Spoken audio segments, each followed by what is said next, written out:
The biggest problems that I see when people decide to make their own will are often really basic, such as who they're going to appoint their executors. Who are you going to put in charge of making sure that your wishes are carried out? It's not a little job, and it's a position of great responsibility, and it takes quite a lot of organisation. So you need to think really carefully about who you're going to appoint as your executor. And if you're going to have more than one, make sure that they're people who get along. You might love two members of your family very much, but they might not like each other very much. So make sure that you pick people who are going to work together well.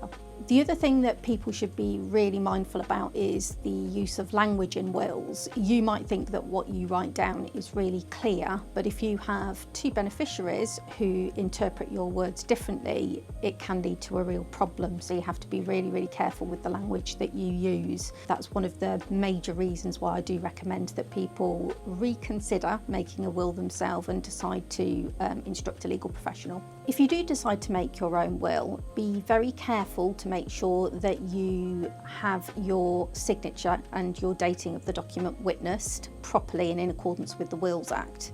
If you don't get your will signed correctly, it could mean that your wishes ultimately don't take effect and all your hard work will be for nothing.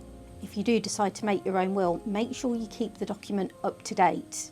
I appreciate it's not what people want to think about all the time, but that little document that you made a couple of years ago and keep meaning to get round to is going to be the only bit of paper your family and your loved ones have when you pass away. So make sure that it reflects your up-to-date wishes and keep it under review.